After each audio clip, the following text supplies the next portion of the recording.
Hi students, this is a video overview of the inner monologue unit that you are to complete before my return at the start of week 3, term 4. So in terms of week 1 overview, what you're looking to achieve is that by the end of week 1, over the 2 lessons, you are needing to have read the task sheet and criteria, which I'll explain shortly, completed the inner monologue example questions activity, whereby you are to read 3 short inner monologues and respond to the questions. You will then be able to view the answers shortly thereafter. You are then to view this video itself and understand the instructions via the outline and decide on a prompt and have begun the brainstorming of your inner monologue. This will all become apparent shortly. Week 2, while I'm still away, at the start of the first lesson, you should have finished your brainstorming and somewhat decided on your inner monologue as to what prompt or subject you may choose. Planned out your signposts. This will become clearer through the video. These are essentially the thoughts or the things that help your character move their thoughts along during the 5 to 10 minute window as to what they're completing. And most importantly of all, by the end of that second lesson, or Friday 4 p.m, you are to have submitted a draft of your inner monologue to Daymap, so I may draft it that weekend and return it to you at the start of week 3, where we will use that week to finalize and submit before moving on to our final task. So you might be asking, what is an inner monologue? An inner monologue is also referred to as an internal monologue, are essentially the conversations that we have with ourselves inside our heads. So it's inner voice, our thoughts and our feelings and what we think before we voice them or even act upon them. They reflect our inner thoughts, whether it be our hopes, dreams, and even potential fears. So you might be inner monologuing as you listen to my voice right now. When are they used? So many authors employ inner monologues within their writing in order to further humanize a specific character. In many instances in films, this happens during voiceover to show their insecurities or to reflect on a past moment or event. But they are the continuous hidden conversations, and they do somewhat follow a strict guideline, because if you think about what you're thinking, that's a bit of an awkward sentence. We often don't think saying I think or feel, but rather just ask questions or respond to thoughts and statements. I like this quote by Nina Baldwin that says, "You know people better in a novel than in real life because you know what people think, not just what they say they think." So that's why when you read a novel, often if it's from first person, most of it is from their internal thoughts. So here's an example of a written inner monologue. It's actually the first example in the examples that you are trying to answer questions to. So let's go ahead and have a read. I'm an artist. People may look down on my line of work. Critics may scorn its popularity. Nonetheless, I'm creative and expressive. What I do is against the law, but I make a name for myself. People see my name everywhere. They may not know me, but they know I exist. I add color to the dullness of the world. My canvas is the city, my brush is an aerosol can. In my backpack, I carry colors of the rainbow. In my pocket, a mask to filter out the iridescent vapors. Tonight, I will find a blank wall. All of the feelings inside will release when I pop the cap.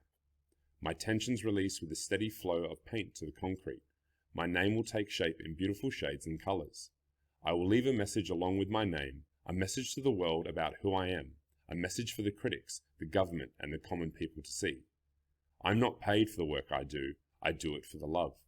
My reasons are pure and not clouded by society's poisons. It is the ultimate expression. I just hope my expressions don't catch up with me. Now take a moment and think about whether or not or what this artist is referring to. If you said graffiti artist or spray painter, you'd be correct. You may like to pause and begin to reread this and think about where it uses some figurative language, but somewhat conveys how they're feeling without directly saying, I feel or I think. Does everyone in real life have an inner monologue? Interestingly, the answer is no. There are some people scientifically who do not have the ability to have an inner monologue, even when it comes to independent thought. Often these people are stereotyped as having no filter, when in truth they don't think in complete sentences, but rather dot points, or sometimes not at all. In terms of this video, you have links that you can copy and paste through the PowerPoint, but if you download the PowerPoint, you will be able to play the video. Whoops, I'll just try that again. Sometimes I say things that other Now, due to copyright, and because I hope to post this up on YouTube, I will not play anything further, but please use the links provided to watch these videos to help with your further understanding. What has this got to do with Year 10 English? Well, it should be apparent by now through your inner monologue itself that you'll be completing an inner monologue unit. This means that over the next 2 weeks, you are instructed to brainstorm and then write an inner monologue based on one of the suggested prompts or independent choice. The guideline will be 500 to 800 words, so even at a minimum, your draft should be no less or fewer words than 500. What is the criteria for the task? This is available on the task sheet, but I thought I'd go through them now with a little bit more clarification. To be successful, students must write an inner monologue based on only one character's personal thoughts and feelings leading up to, during, or directly after a specific moment. This means that the monologue should only come from one person. You will get to choose that person, whether it be a profession or a character, or even write an inner monologue based on your own experiences. However, students must come up with the idea for one character. It may even be based on a minor character within a novel, if you wish, that is previously studied, or based upon a prompt on the task sheet. Often drawing upon a profession typically works, whether you wish to write an inner monologue about, say, a boxer before they begin their first round, or a race car driver, Formula One, before the green light goes, but clearly you're not writing their inner thoughts over the entire race, as it needs to be a short moment in time. You can choose, and hopefully the examples will help inspire you, but this is your chance to really have a go at being independent and creatively thinking of something. Regardless, the inner monologue must capture a finite moment. So a finite moment is often a moment that takes no longer than 5 to 10 minutes. This is to ensure that your monologue has great detail, but isn't like a recount or narrative where it tells an entire story. You may like to pick a moment that might be climactic or suspenseful, such as a dancer waiting behind a black curtain before it's pulled up, or a performer. You may even think about one of the moments where you were really scared and go through your own inner thoughts in that brief moment. Regardless, please make sure that the moment is of substance to ensure that you meet the criteria of the task. This means that try not to pick something boring, but if you do, how do you have or reflect your thoughts to suggest that it is that boring? To be successful, students must maintain present tense and first-person perspective and in chronological order. Often students write in past tense, so if this is first person happening in the moment, this means that you're using I as you are telling the inner monologue, or me, my, mine, our, ours, myself, we, ourselves. It's in chronological order. That means that you would start at the first thought and end on the last thought, okay? And where possible, students are to write their characters' thoughts based on what they think, see, hear, touch, and even taste during the finite moment. You don't have to address all 5 senses, but it is a way to help you actually draw out the inner thoughts, especially if you're a bit stuck on what to write about. Speaking of drawing upon their characters' traits, you are to suggest what they're thinking and feeling, but without saying, I feel or I think. And this will become clearer in the examples that you read, but also even if you were to just brainstorm what the character is reflecting on during that inner monologue. It is through how and what they think and how they react that students can establish this. So if you look at the little spinny wheel here, it has a number of emotions. So you might pick a student who is very excited by a maths exam and how they can't wait to start, or how they feel prepared and that they're ready, and then have them think and react to how they have their table set up and how they have their pens in order and how they're really wanting to achieve well. Alternatively, you might have a student absolutely dread or fear or hate taking the exam and how they respond in that first 5 minutes before the exam begins. But deciding on a mood during a moment is actually a great way to really help harness what they're thinking and feeling. Another chance for students to be successful is that they want to avoid, like I said, repeating I see, I think, I feel, I smell, I touch. Instead, students are used to use statements and questions and emotive reactions. After all, we don't often think my leg touches the underneath of the table and it is sticky if there was a bit of gum underneath. Instead, they would think, or they might think internally, what's that on my pants? Oh, gross. Is that someone's chewing gum? So it's through a series of questions, but also drawing upon the sense of the stickiness on the pants. Now, we've mentioned signposts before. This is anything to worry about too much, but a signpost is essentially an object or moment that helps push the thoughts of a character along. Within your finite moment of 500 to 800 words, you often want to have 3 to 4, and this is just a chance for your thoughts to go from one thing to another, and this will become clearer in the example. So here's an example that I've come up with. I want you to think about how each of the 5 signposts has something that is either sensory, whether it be touch, taste, sight, sound, or smell, and how it could easily be used to help write this or turn this into a complete inner monologue. So the first example is a child sits on the pavement waiting for their parents to pick them up from soccer practice. The signpost would be that the child notices and thinks about the grass and mud stains on their knees, so they might touch it or brush some off. The child then reflects on how hard they worked at practice based on the stains, but realize the sad news that the coach said that they were cut from the team. Moving on, and annoyed and wanting to go home, the child wonders where their parents are. They reflect on how they are sometimes a little delayed, but never this late.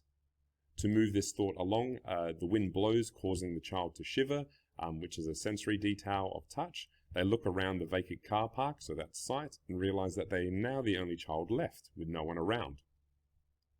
Slightly concerned, the child reaches for their phone in their bag and tries to call their parents, only to hear, so that's the sensory detail of the phone ringing out, and going to message bank. They leave a message and think this is unusual, and somewhat becoming disgruntled at this time. Hungry from practice, the child scrummages around in their school bag to pull out a 2-day-old Vegemite sandwich. Now, to feel this around in the bag might be sensory of touch, but then the actual sight or potential smell of the Vegemite sandwich could then be the stimulant or signpost there. They eat it and savor it at how good it tastes, even though it's 2 days old, but think how a hot shower and a hot meal might help ease their disappointment when they get home. To tip things all off and kind of set the mood or the tone of this being a depressing moment or a saddening one, they lower their head both in exhaustion and sadness before a single drop of rain taps the back of their neck before a downpour follows. Unable to run for cover, the child sits in the rain, allowing the news and annoyance of them either being forgotten and being cut from the team wash over them. So this could be an instant 5-minute moment where it gets turned into an inner monologue. In terms of success, students are allowed to use colloquial slang to enhance their characterization, being mindful of their character's age, gender, and scenario to further make it believable. However, clearly we want to avoid using profanity, as although it may convey a character's thoughts and feelings, if it is overused, well, it just becomes profane. So be mindful of that. To be successful, as already noted, students are to work towards drawing upon the 5 senses. Reminder that you don't have to use all 5, but it is good to draw upon 3 or 4 within your inner monologue, because it will actually help you think of what to write and what you could focus or zoom in upon. Additionally, to this, although we don't often think in figurative language, it is good, just like the graffiti artist, to weave in 3 to 4 of the pop, smiles, or figurative language examples. This is just a nice way to exaggerate how the character is thinking or feeling, and metaphorically compare themselves to something else. So in your draft, set the goal of at least planning out and writing 3 or 4 of these within your inner monologue. Now what? Well, you should now move on to reading the 3 examples, whether it be the artist, the weight, or insecurities, and try and answer the questions just by finding the answer and writing the response. I will be uploading the answer sheet in the very next lesson. It is very easy to go ahead and just simply look at the answer sheet, but really to help strengthen your own ideas as to how you might create your own monologue, have a go at answering them before checking the questions. After all, this isn't a maths textbook where you can simply flip to the back and know the answers, because it doesn't help you in the end. Once you've done that, you can go ahead and watch some of the examples of inner monologues, which have been turned into short films, or rather skits. This is where you can watch these and think about how voiceover is used. Just being mindful that these videos cannot be played in this video, otherwise it would be copyrighted, but you can easily click on the link and access them at home if it's blocked at school, or access the PowerPoint downloaded through SharePoint.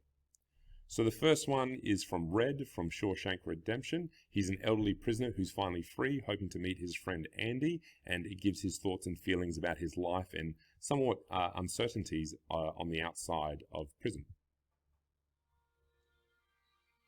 So I'll stop that there, oops, just to make sure that I can play this on YouTube. But once again, click the link and get a sense of what he's thinking and feeling. You can easily pretend that you're a prisoner who is either walking to death.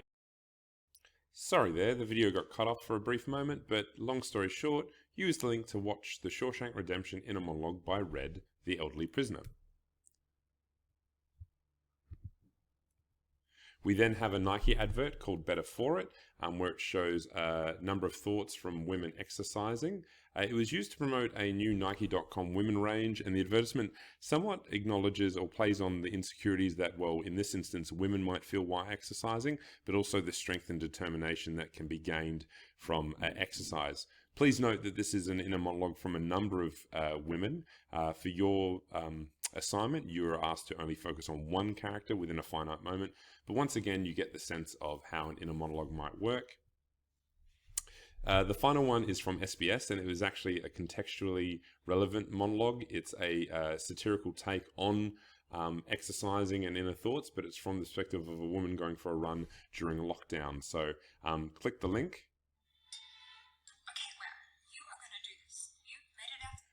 It's quite funny, and it's actually probably one of the best examples of an inner monologue because it goes through how she's inspired to change her thoughts and ideas based on what she can see. So be sure to check that one out. Now, at this stage, you would probably be up to deciding and brainstorming. So remember the prompts that are available on the assignment sheet. You can use one of these suggested prompts to get your idea going, or potentially a suggested character. You can come up with yourself, making sure that it is school appropriate. Okay. You can then use the Word document inner monologue brainstorm, which looks exactly like this, where it has a number of questions based on perspective, time, key event, characterization, plot, emotions, the sensory details, and of course, the figurative language, because by even answering these questions roughly in your brainstorm, you're kind of teasing out your ideas. So be sure to access this and have a go. It's not mandatory or compulsory, but it is a great way to know where to start because you can potentially have your character reflect on how they feel or how they appear, and maybe what they're wearing is a little bit too tight if they're feeling uncomfortable, and of course have a go at the sensory. So have a go because this will pay off. Once you've done that, you can go ahead and use the signpost planner, which is another additional resource that you don't have to use and kind of does help though, because at this point you could think about your 5 thoughts. What are they? What is the character doing? Maybe if they fidget, maybe they move, maybe they punch something. What is the signpost to help them think? And you could gradually fill out each of these boxes. You don't have to write about all of them, but if you kind of brainstorm and realize that there's a stronger touch reflection in your second signpost as there is in the third, well, it helps to organize that. Once again, optional, but this all means that certainly by the start or midway through lesson 1 of week 2, you should start writing the draft of your inner monologue. Okay, remembering that drafts are to be uploaded by the close of Friday, week 2. I will provide feedback, and then we'll use one more week, week 3, to make the suggested changes before we upload our finals. This is all indicated on the task sheet, which is here. So we can see final due date is week 3. There's a reminder of everything that's been covered. Okay, so you can use that. And just to visually note, the inner monologue brainstorm, so the who, what, when, where, and why can help you. Okay, there's the examples with the questions that you could answer to help show. And just think about how, even though they're no more than 500 words, they're quite involved, which is what you need to do. And of course, the signpost. So go ahead and have a go, and I'll see you in 2 weeks' time. Thank you.